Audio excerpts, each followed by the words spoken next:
warahmatullahi wabarakatuh. Perkenalkan, nama saya Windy Samawati dengan NIM 15142233.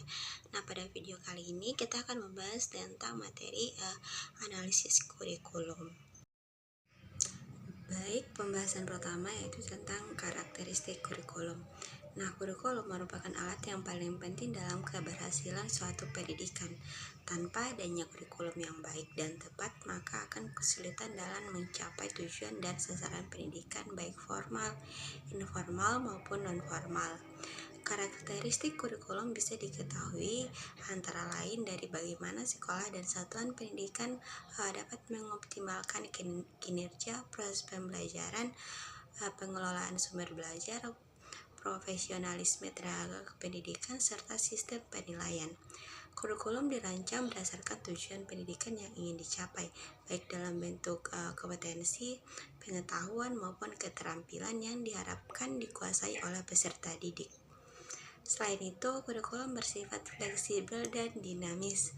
Meskipun memiliki kerangka dasar yang jelas, kurikulum harus mampu beradaptasi dengan perubahan zaman, kebutuhan peserta didik, dan tuntutan masyarakat.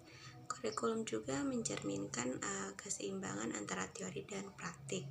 Materi yang disajikan dalam kurikulum tidak hanya berfokus pada aspek kognitif atau pengetahuan semata, tetapi juga memberikan ruang bagi pengembangan keterampilan praktis dan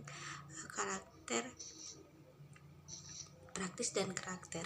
Kurikulum juga bersifat holistik, mencakup seluruh aspek perkembangan peserta didik, tidak hanya aspek akademik yang menjadi perhatian, tetapi juga aspek emosional, sosial, dan moral. Selain itu, kurikulum harus relevan dengan kehidupan sehari-hari dan kebutuhan masyarakat. Kurikulum yang baik adalah yang mampu memberikan bekal kepada peserta didik untuk menghadapi tantangan dunia nyata.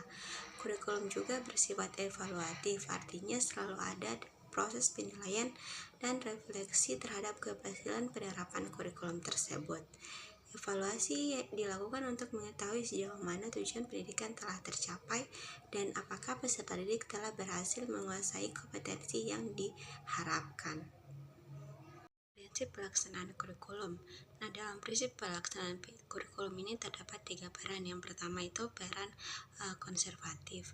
Peran konservatif kurikulum adalah melestarikan berbagai nilai budaya sebagai warisan masa lalu, dikaitkan dengan era globalisasi akibat kemajuan ilmu pengetahuan dan teknologi yang memungkinkan mudahnya pengaruh budaya asing menggerogoti budaya lokal. Maka peran konservatif dalam kurikulum memiliki arti yang sangat penting.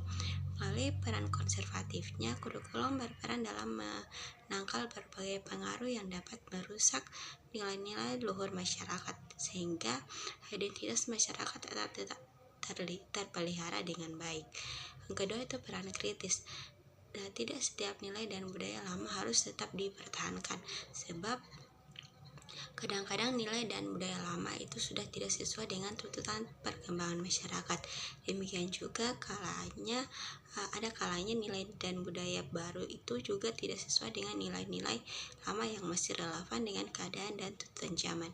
Di sini kurikulum berperan dalam menyeleksi dan mengevaluasi segala sesuatu yang dianggap bermanfaat untuk kehidupan anak didik.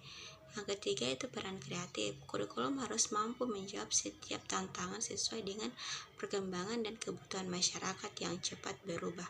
Dalam peran kreatifnya, kurikulum harus mengandung hal-hal baru sehingga dapat membantu siswa untuk dapat mengembangkan setiap potensi yang dimilikinya agar dapat berperan kreatif dalam kehidupan sosial masyarakat yang senantiasa bergerak maju secara dinamis. Pembahasan selanjutnya itu karakteristik kurikulum SD. Kurikulum di sekolah dasar memiliki karakteristik yang dirancang khusus untuk mengakomodasi perkembangan anak usia dini dan mempersiapkan mereka secara bertahap untuk jenjang pendidikan yang lebih tinggi. Kurikulum ini disusun dengan mempertimbangkan aspek kognitif, efektif, dan psikomotorik serta memperhatikan kebutuhan anak yang berbeda pada tahap perkembangan dasar. Berikut adalah beberapa karakteristik utama dari kurikulum di sekolah dasar. Pertama, berpusat pada perkembangan anak. Kurikulum itu dirancang dengan tujuan untuk mendukung perkembangan fisik, kognitif, emosional, dan sosial anak. Selanjutnya, transmisi lintas mata pelajaran menjadi ciri khas lainnya. Di tingkat SD, kurikulumnya cenderung bersifat tematik, terutama di kelas rendah kelas 1 sampai 3. Karakteristik lainnya adalah berfokus pada pembentukan karakter. Di tingkat SD, penanaman nilai-nilai moral dan sosial menjadi bagian yang tidak terpisahkan dari kurikulum.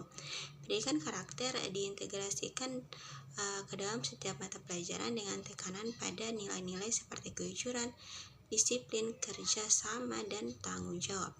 Kurikulum SD juga bersifat fleksibel dan inklusif, yang berarti bahwa kurikulum ini dirancang untuk mengakomodasi kesetaraan kemampuan siswa. Selain itu, kurikulum SD menekankan pada pembelajaran berbasis aktivitas. Aspek lain yang penting adalah pengembangan keterampilan dasar. Terakhir, kurikulum SD berfokus pada proses penilaian.